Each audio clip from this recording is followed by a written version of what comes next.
Mmm, yummy, yummy.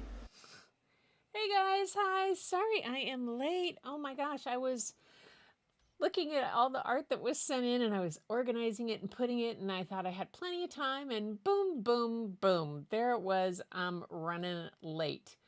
Oh my goodness. So here I'm also running late on don't have camo up yet. Ah, Gretchen, what you doing? What you doing? Where is it? That. There we go. Show camo. And let it choose the one it needs to. Yay. Okay. There we go. Alrighty. All right. I'm better.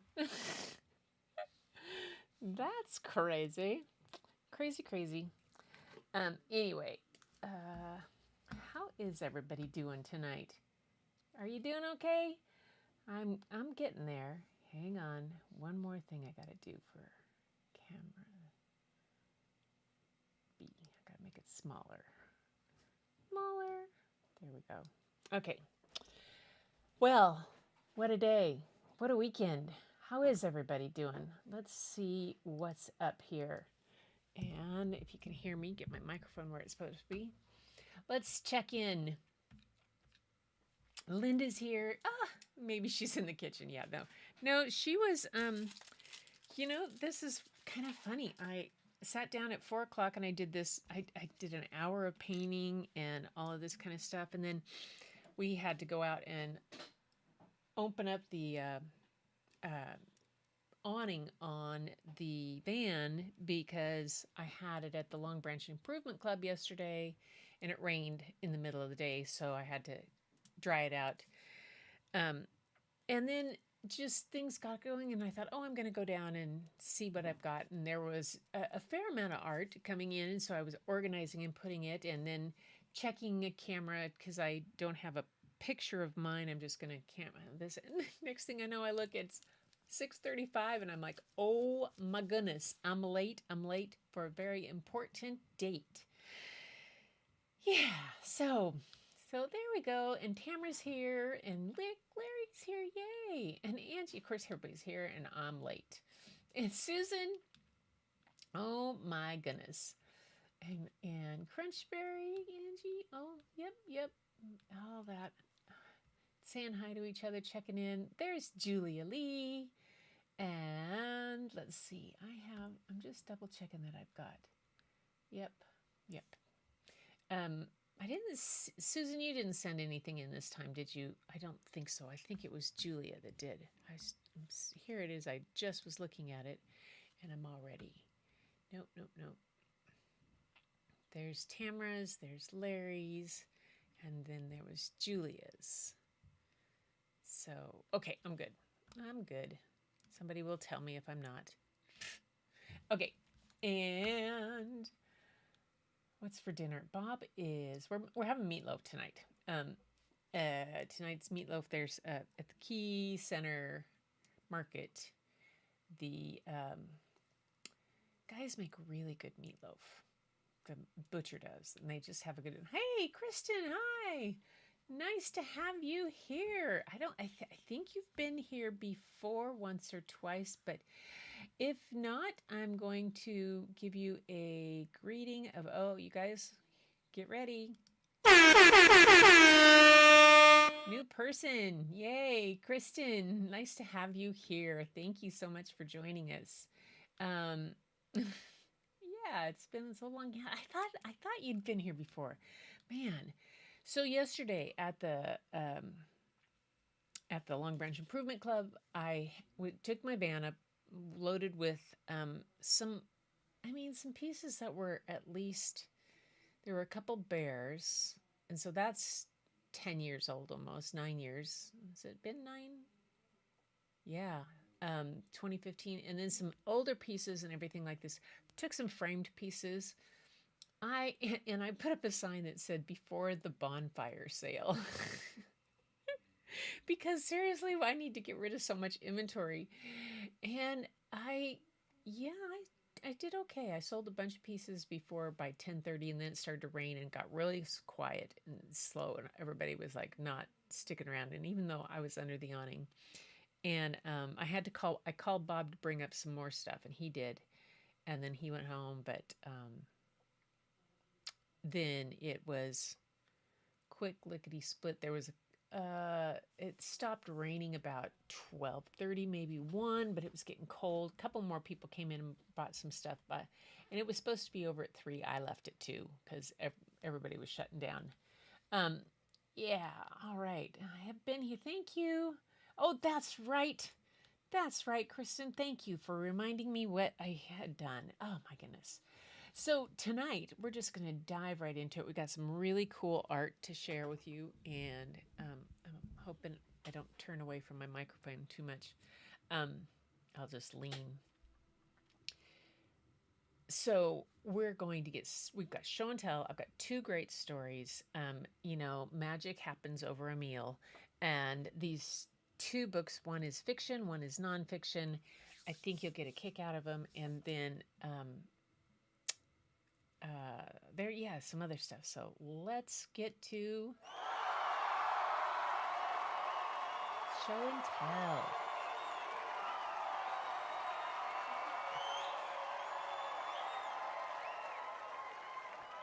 All right. Okay, first we're going to start with Larry. And Larry has made these knife holders. And let me get his email up so I can. Where did it go? There it is. He says knife stands that he's made. There's 6 of them. So to hold these amazing knives, but look at the stands too. And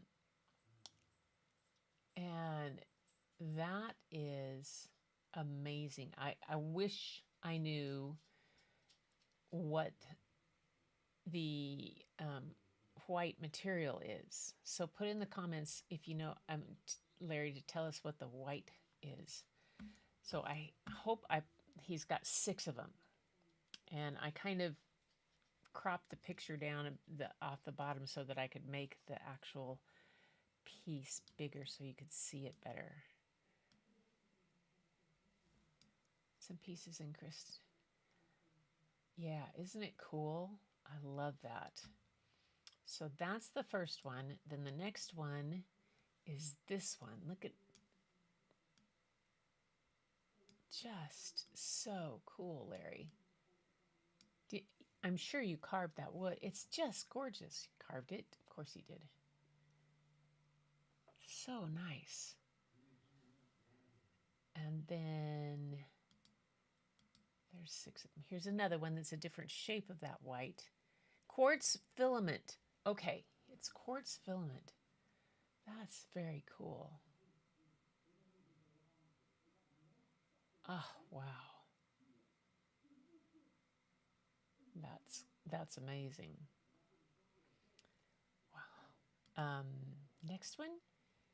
This one I like. I like the pillar and the like the stone that it's held in. I think that's really cool. I just think that's an awesome thing to do with the knives.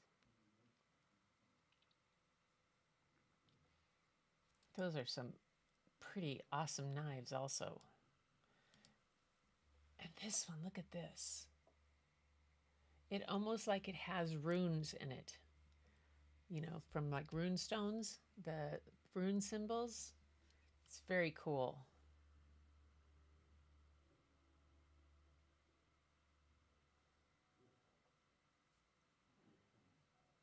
I love that. And the way, again, it's like it's set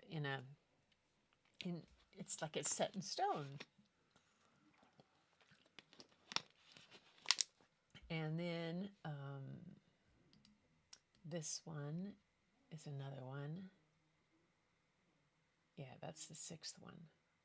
A little different. I think that's right. Make sure I didn't. I was putting them in and yep, that's it. Tried to keep them in order. Very cool. Larry, those are so beautiful. So beautiful. Nice. Yay. Next, we have Julia. Oh, this is, hang on, I forgot to cut this out first because that's something else. I'm going to start here. Julia they are, what did she say? They are, Julia Lee.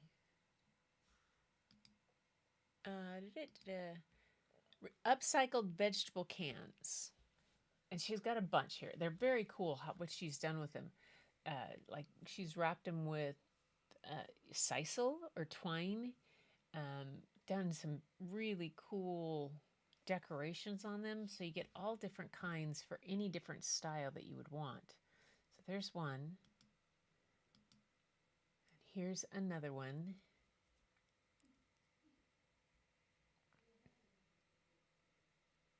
That's pretty. The hearts. So are you gluing them on? Are you wrapping it, or using fabric glue, glass glue? I love this.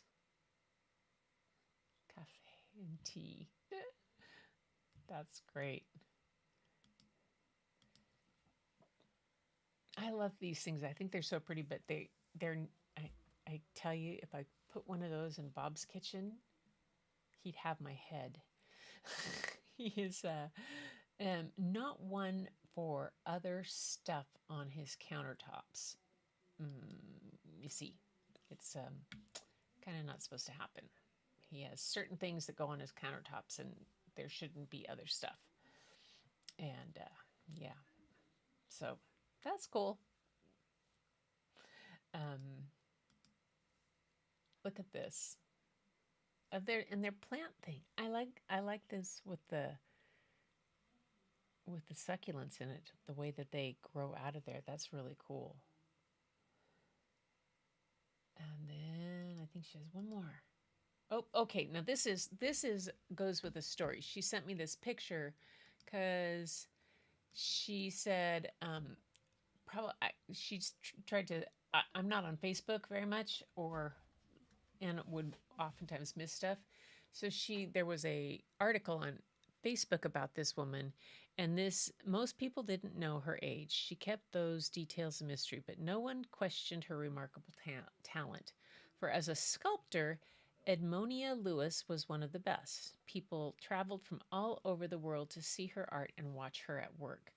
I always love this. I thank you so much for sending this to me, Julia, because it's always interesting to find about different people's. And I'm going to share this with my friend Patty, that's a sculptor, and my niece is one too. And I have another friend, Nancy, would like this.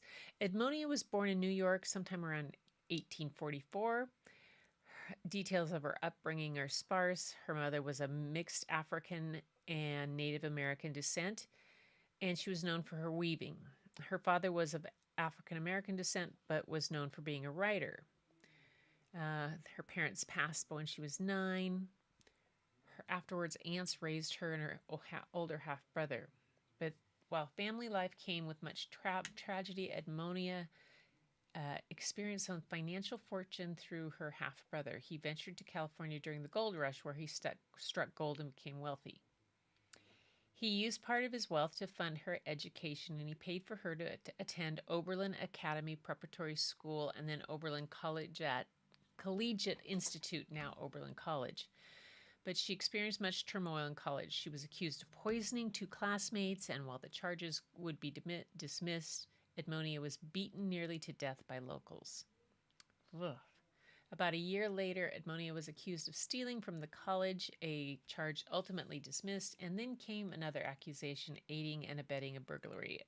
With that, Edmonia decided to leave college without graduating. Yeah, I think somebody had it out for her. She moved to Boston, where she began working in sculpting. While her talents came with recognition, opportunities were sparse. In her words, I was practically driven to Rome in order to obtain the opportunities for art, culture, and to find a social atmosphere where I was not constantly reminded of my color. The land of liberty had no room for a colored sculptor. Edmonia settled in Rome and opened a studio. She worked with her, and with her time, her art, she, let's see, um, she became well renowned and often portrayed Native American and African American themes. So she passed away in London in 1907. I just thought that was really cool that you would send that to me. Thank you so much, Julie. I do really appreciate that. It's nice to hear about and see about different artists in different ways. Very, very cool. Thank you so much. And let me see if I can do this and then go, yay! Okay, now we have Tamara has a piece, and Tamara says this is a work in progress, and she wasn't sure whether she was going to show it. It's got 4 layers on it so far, and she's having some issues with the layers sticking together. And then she did her mirror thingy. So this is the first of them. And then here's the second one. Did I hold it? Did I repeat? Oh, what did I do? Did I flip it and not give you the flipped one? Hang on. Okay, get that one. Oh, nope. Yeah, okay, it's flipped the other way. And then another one is right here.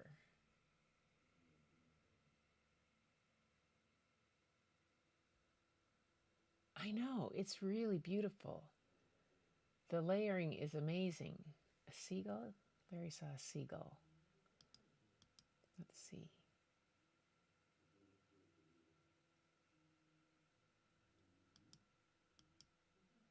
Oh, that's the same one. I think I'm goofed, which would not be a surprise.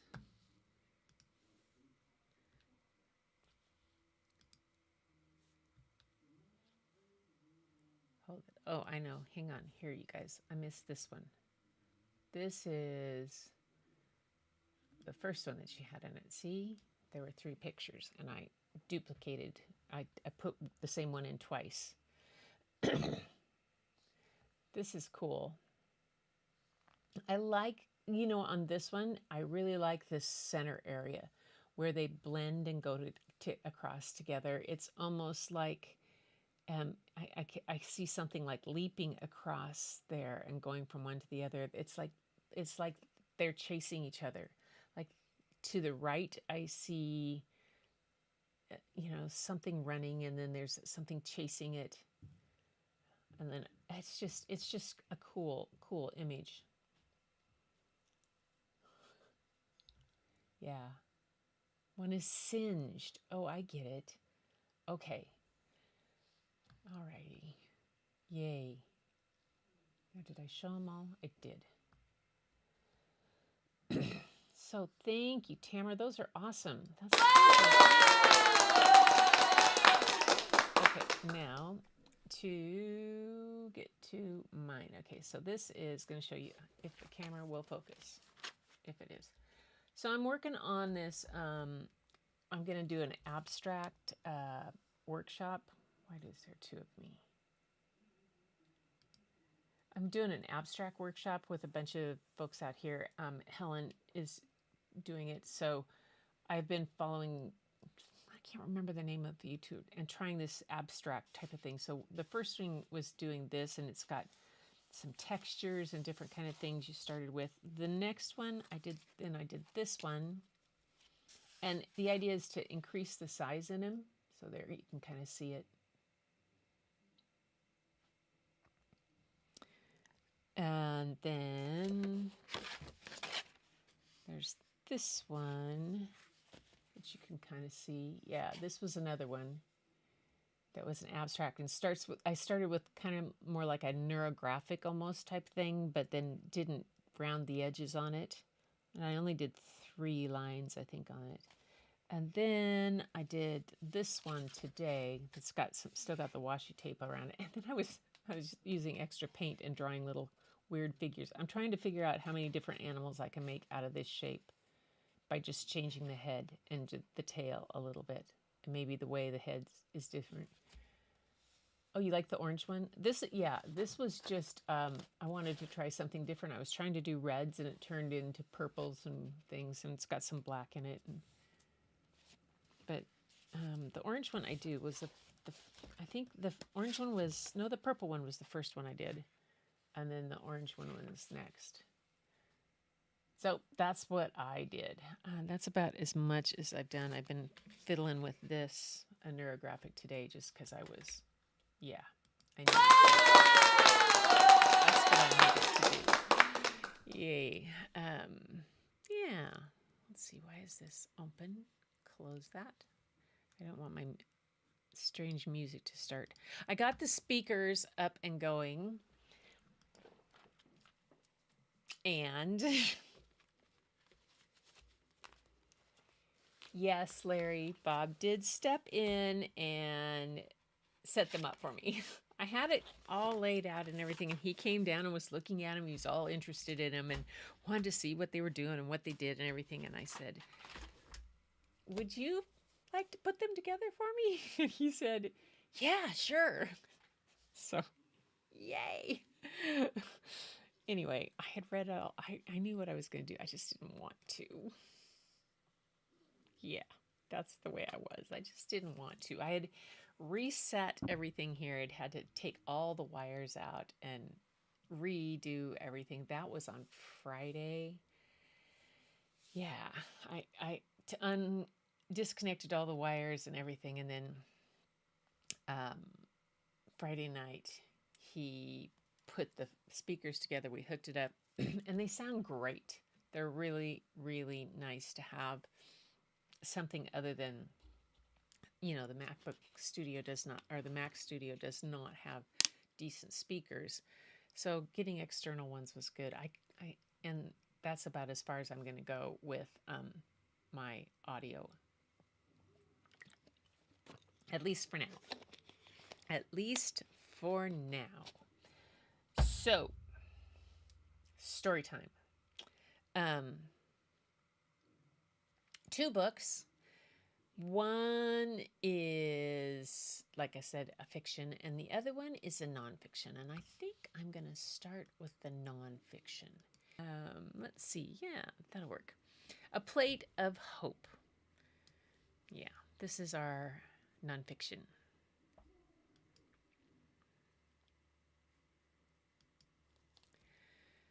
No es solo el arroz. A paella is so much more than just rice, especially if it is Sunday in Spain, and you are a boy, and your name is Jose Andres, and you are gathering the wood that will make the fire, that will cook the paella just right, that will feed a few or many. All are welcome. It isn't just the rice, or the sizzling olive oil, or the mounds of chopped fresh vegetables, or the sweet smell of saffron as it paints the paella gold. It's the adding, mixing, tasting, waiting. It's the spoon his father holds. Everyone wants to cook, but you have the most important job, Jose's father reminds him. You have to keep the wood burning just right. But Jose wanted to do more. He wanted to create the magic of his mother's flan, the smooth, creamy pudding with the burnt, crispy bits on top. No era solo un postre. For her, and now for Jose, it wasn't just a dessert. It was a memory of Asturias, Spain, where Jose was born. Jose closed his eyes as the cool spoonful of flan told a story to his senses. When Jose went to cooking school, he thought about the stories that he wanted to tell with food. He thought about los mercados and the magic he could create with the seeds of ripe tomatoes and pomegranates, and the almonds and the cheese. He thought of possibilities. Sometimes Jose's imagination took him beyond the kitchen to faraway places, but he longed for the world in his mind to be real. When the chance finally came, Jose took it. Sí. No era solo un barco. It wasn't just a boat where Jose cooked for a year. It was a famous Spanish Navy ship that traveled the world. Jose fed the sailors but wished that everyone everywhere had enough food. When Jose returned to Spain, one place stayed in his mind: the United States. It wasn't just a restaurant where Jose first learned to tell stories with food. No era solo un restaurante. It was the most famous restaurant in Spain, a place where the food spoke to Jose. Change me. I'm tired of being what I am. Make me into something different. Don't be afraid. Surprise me. Jose listened and learned. One day, Jose wanted to be made into something new, just like food. He wanted to change. He thought of a place that never left his mind. And so, when an opportunity came, Jose didn't think twice. He cooked his way from New York City to Washington, D.C., telling stories with food that had never been tasted before. Chef Jose Andres was quickly becoming a star. But Jose knew that a recipe is never made with un solo ingrediente. Everyone has an important job.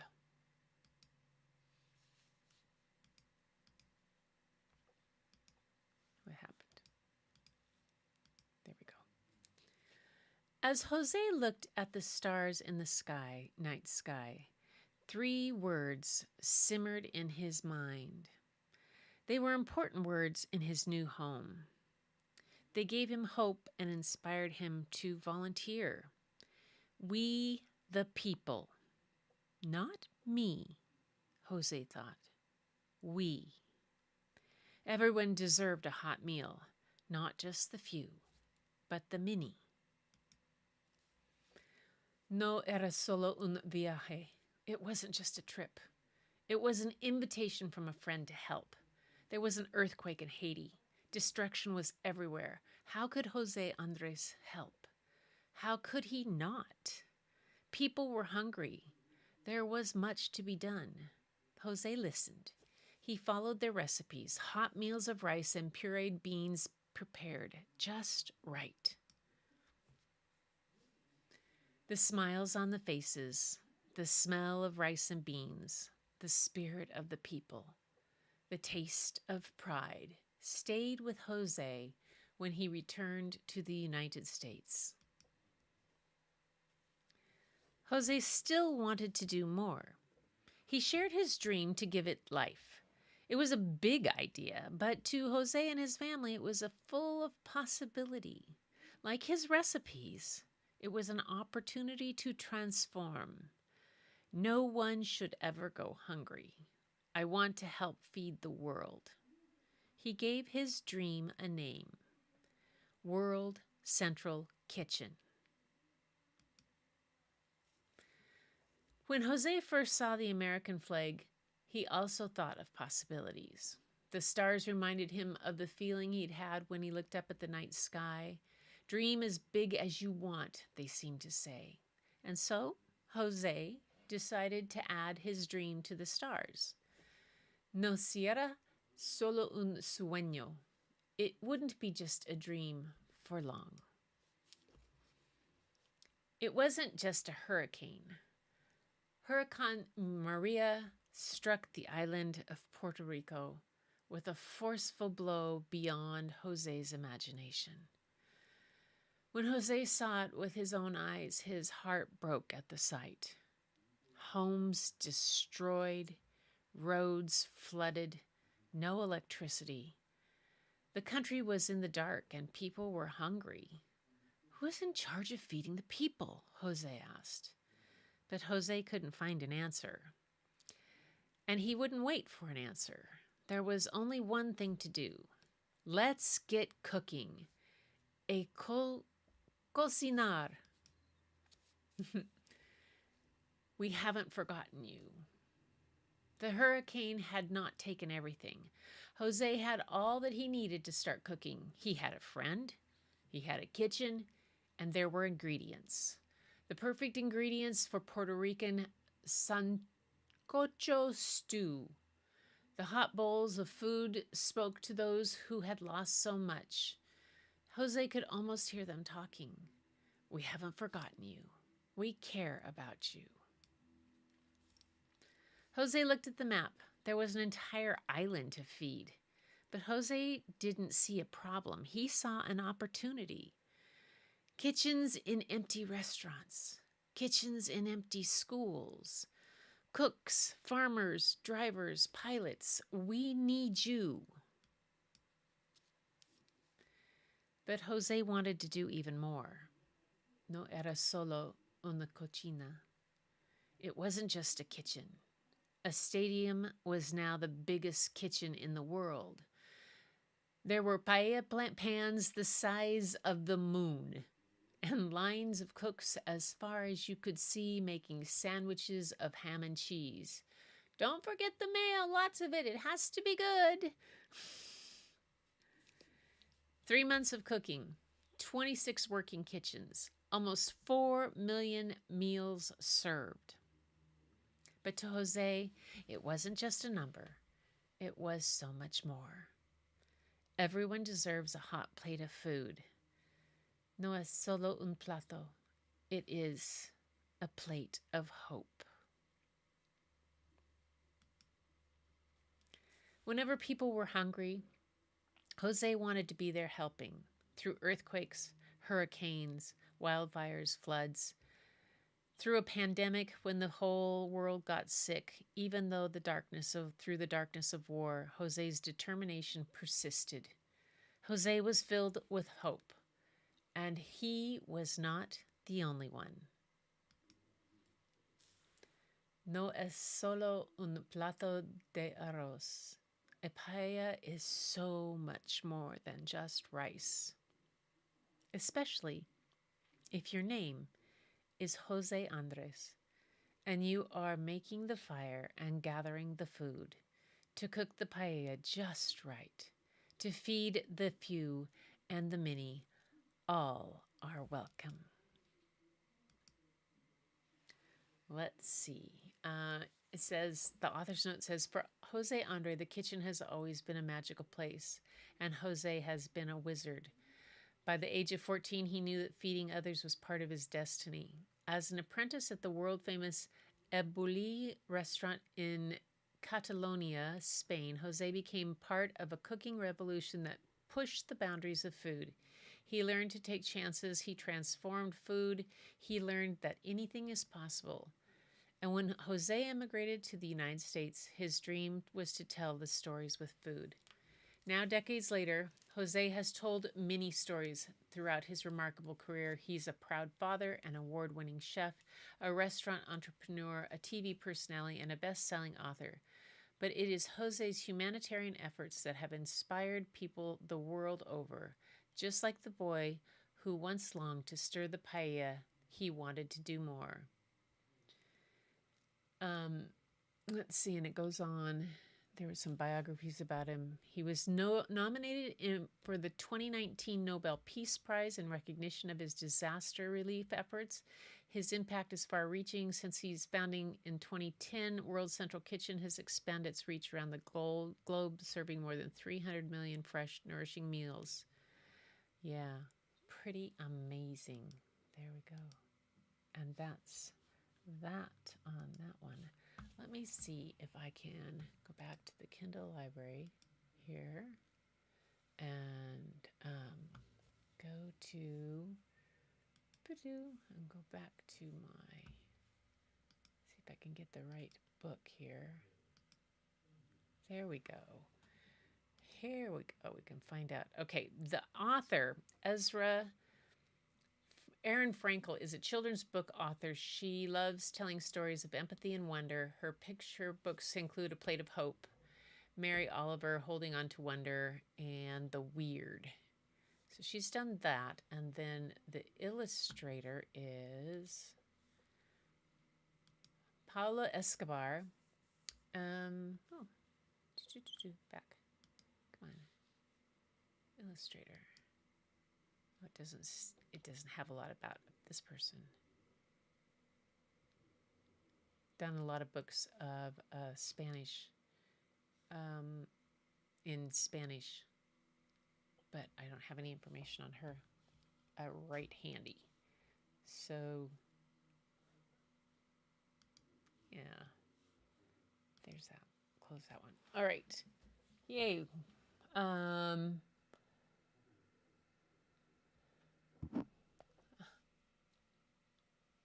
Hey, Lupe. It looks super slow motion on TV, but only when you're completely on screen. Not sure if it's an issue.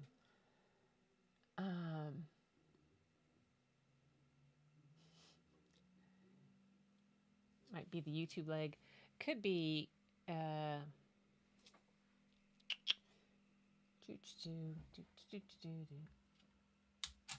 the if it's the little camera, that is when I'm reading the story. That's my phone, and I'm running it through a Camo app, and that could be the one that's causing it. My hands are doing some weird things. I don't know why my lens is kind of funny. Hi, Lupe. Nice to have you here. And again, I always have to apologize for my pronunciation in books in other languages. I try not to murder them too badly. This one especially because he was from Spain, so the pronunciation is even more different than Spanish that I know, which is very minimal. So let's see. Lots of talent here. I'm just checking back. So it's okay. Yep. Flan. Oh yeah, flan is so good. Yes, Jose Andres. Let's see.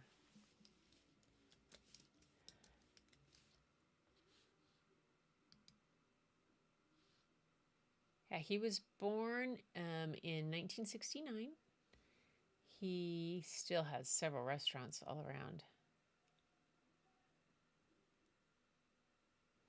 He has 3 kids. Yeah.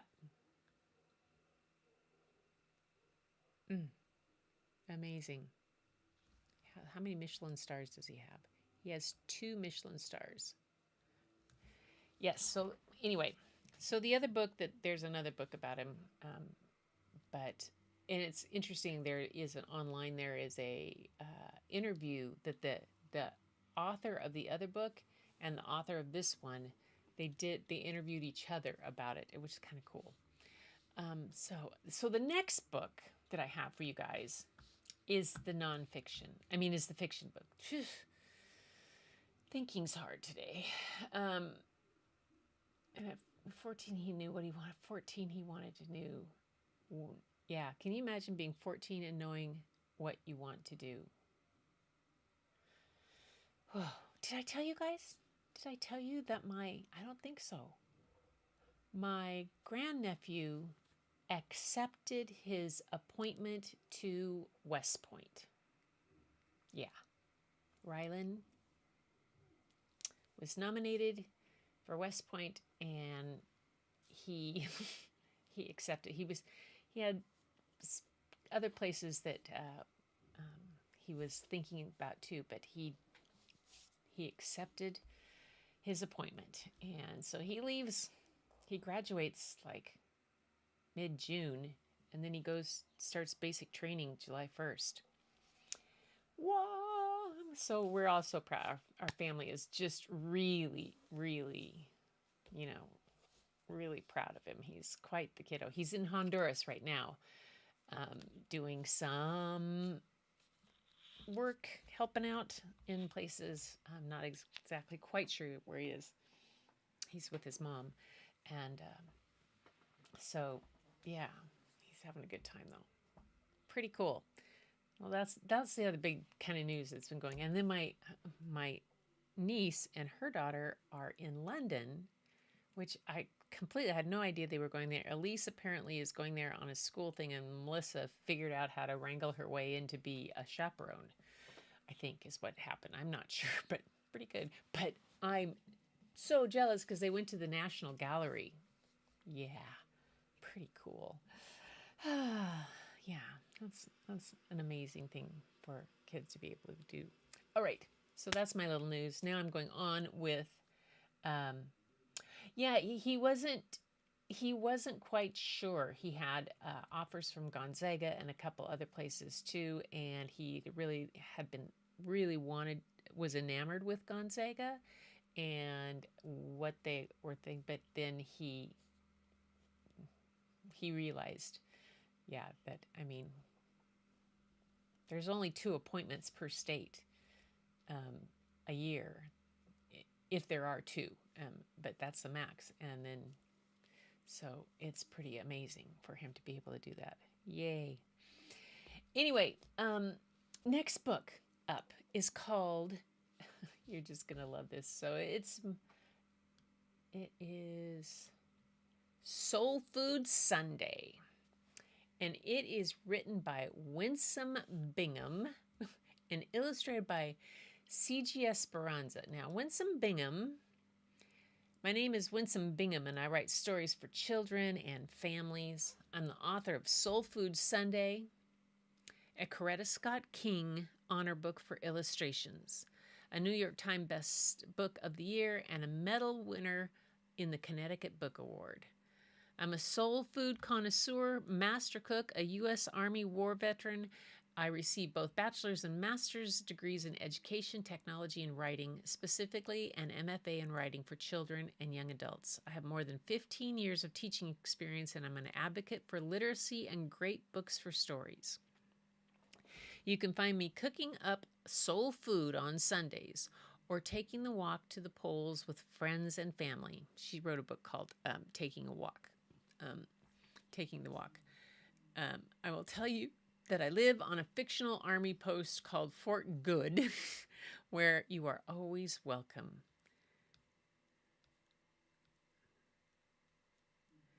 There's the book, The Walk.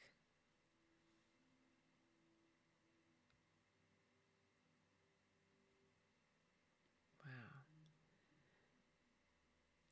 So we're going to read Soul Food Sunday. The illustrator, oh my goodness, is C.G. Esperanza.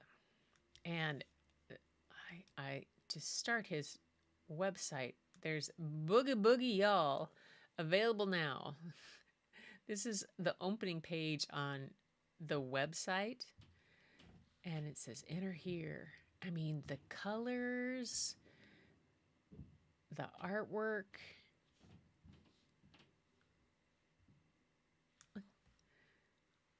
What's this say? Crockabunga. This is all part of this person's portfolio.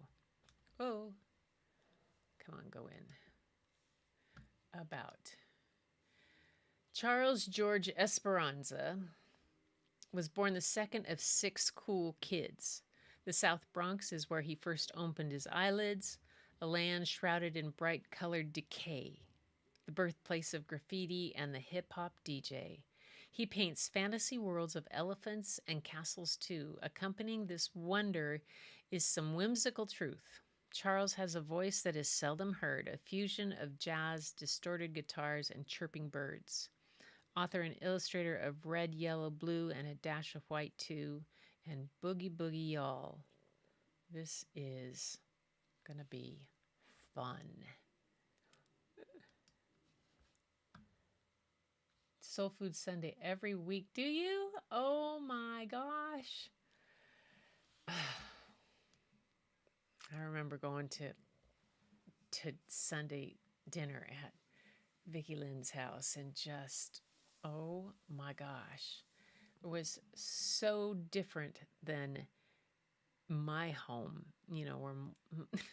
was very tablecloth and Sunday dinner with the china and the silver set out and everything sitting and being proper and sitting neat, nice. And that's what we did on Sunday dinner. That was what my mom kind of expected. I walked into Vicky's grandma's house, Grandma Beauchamp. Oh my gosh. It was loud. It was wild. It was crazy. There were people, and Grandma was, Beauchamp was, she was holding court like you could not. Everybody was all right. And I was, she said, Vicky Lynn, did you bring that friend of yours, Gretchen, with you? Get that crazy white girl over here now. I want to talk to her. That crazy tall, that's what she would call me, the crazy tall white girl. And I just was like, hi, Grandma Beauchamp, how are you? And she says, sit down here and talk to me. I just loved her to death. And that was so much fun when I got to go to Vicky's grandmother's house, because it was alive and wonderful. Yes, I loved our family dinners and everything. We had a good time, but boy, you didn't leave the table before things were done, and everything was done neatly and tidy, and it was kind of like the difference in Tacky the Penguin between neatly, goodly, the other one, and Tacky. It was just like, that was kind of different. So it was a nice break, and it was a wonderful experience for me to get to see how different families worked on Sundays, and how their families interacted. It was really cool. So let's have Soul Food Sunday by Winsome Bingham.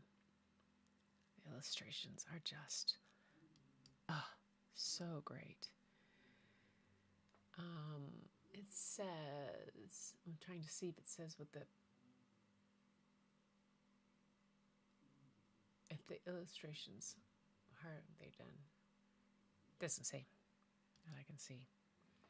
On Sunday, everyone gathers at Granny's for soul food. The whole family is here. Mamas and papas, aunts and uncles, nieces, nephews, and a whole lot of cousins. The men head to the basement except for Roscoe Ray. He's the grill master. He has a spot at the side of the house. Everything he needs is there. Grill, coal, lighter fluid, CD player, chair with an umbrella, and a tiny TV to watch football.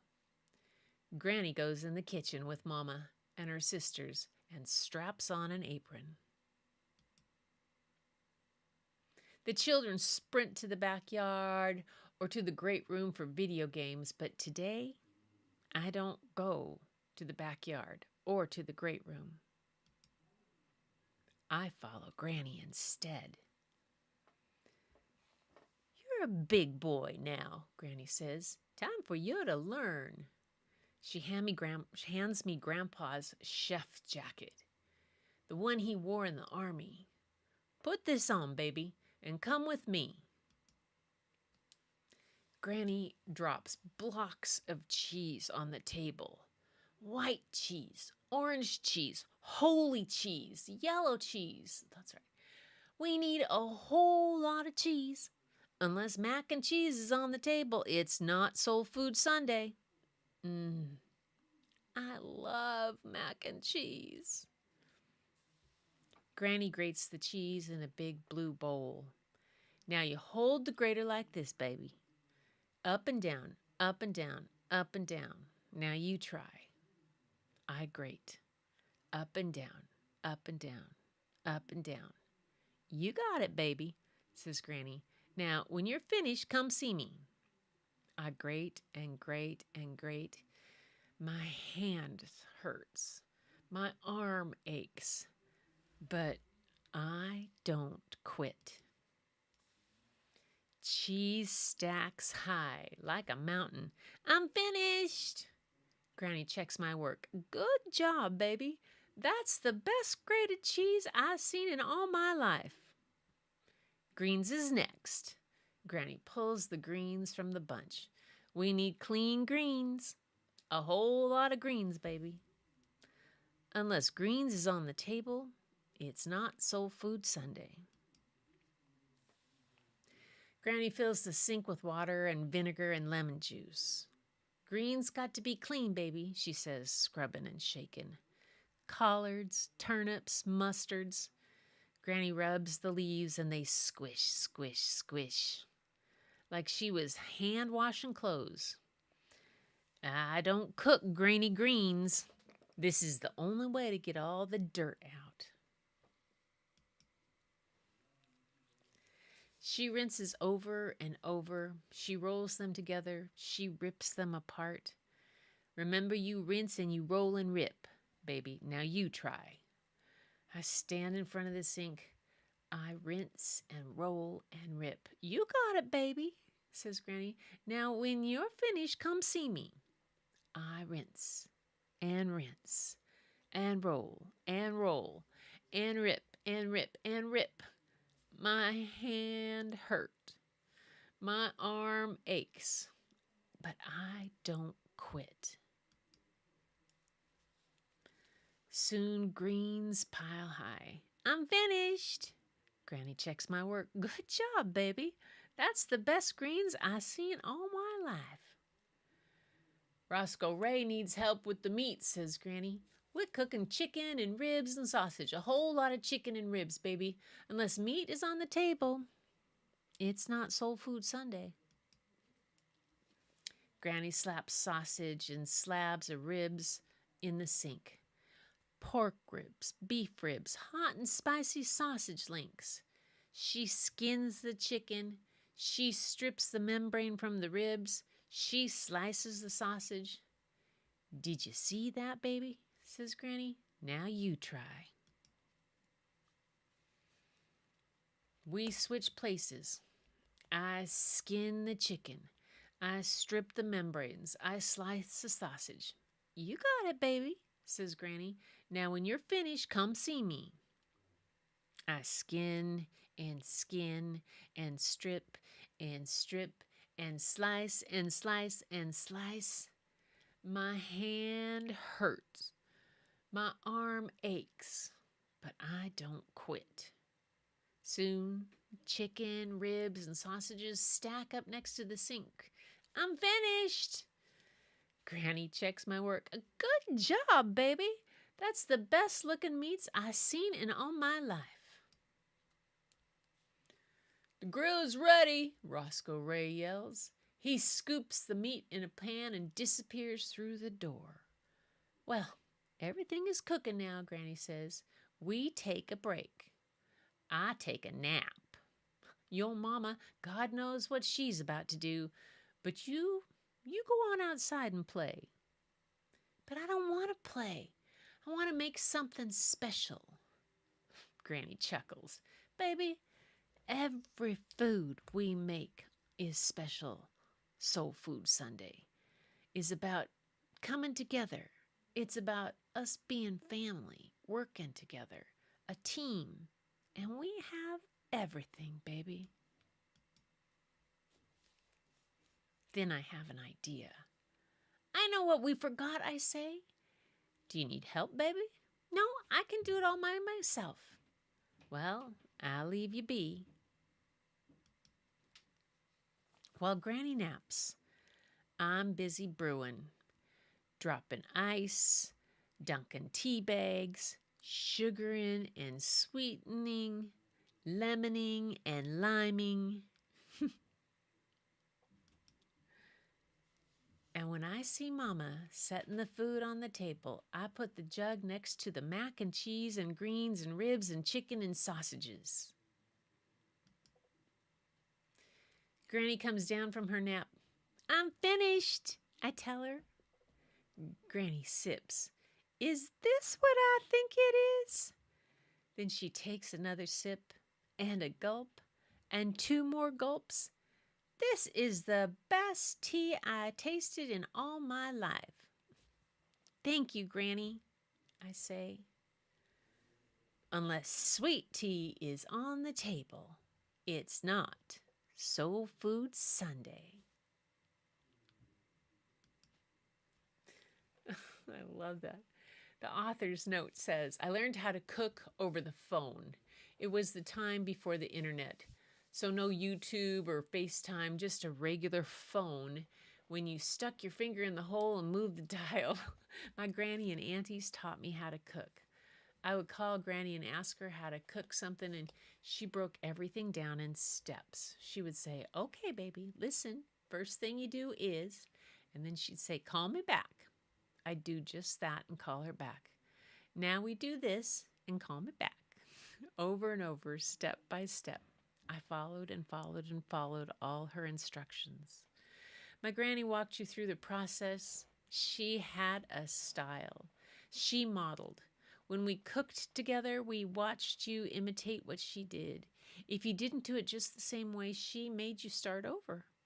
And when you got it right, she filled your head with praise and positivity. Your cooking was a reflection of her, so you better get it right. She always said, when children know they do a good job, they will always do better the next time. There are many grannies in the world teaching their children, grandchildren, and great-grandchildren how to carry on traditions and be self-sufficient. One last thing. Never cook your greens before washing them in lemon juice and vinegar. The chemicals in the vinegar break down the dirt and drain its particles from the greens. No one should eat grainy greens.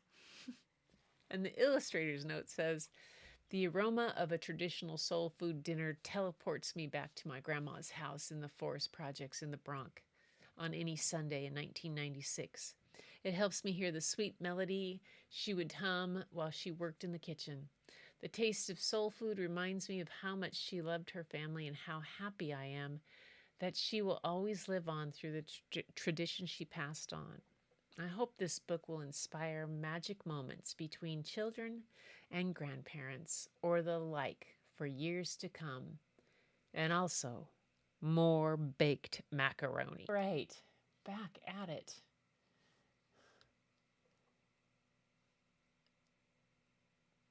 Great stories conjuring up great food memories.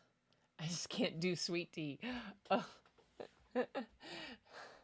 No. Oh, what? No tripes? No, yuck. No tripe. Yike. I could barely. I stomached greens at Grandma Beauchamp's, but I can't. No. They're not for me. And it's one of those kind of things, but I love that story. I don't mind.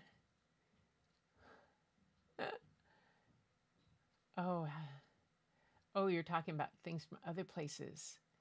Menudo is yumminess, yes. Cow stomach soup, Larry. Ugh. I've never heard of menudo. What is it? Cow? Oh my gosh. All the different things you guys are having.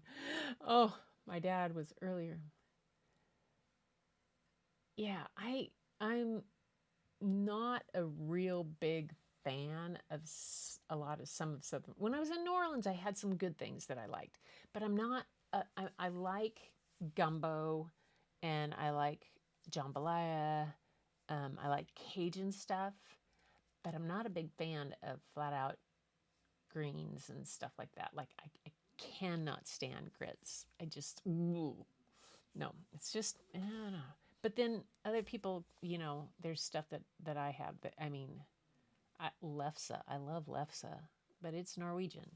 My Filipino friends cooked the pigs wedding and had collards and other yummies. Next day they made abodo and went home with the heads. Oh my gosh! I have been to pig roasts. Yes, those are pretty amazing.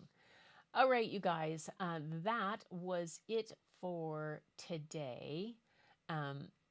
And I hope you enjoyed those two stories. Boy, the artwork in them, something else. And the colors are just phenomenal that he did. I'm just excited to those. So you guys, I hope you got kicked out. Your week gets kicked off to a good start here. And you enjoy everything going on. I think this week, what do we got going on this week? Bob's going to go up and see his buddies on Wednesday. I've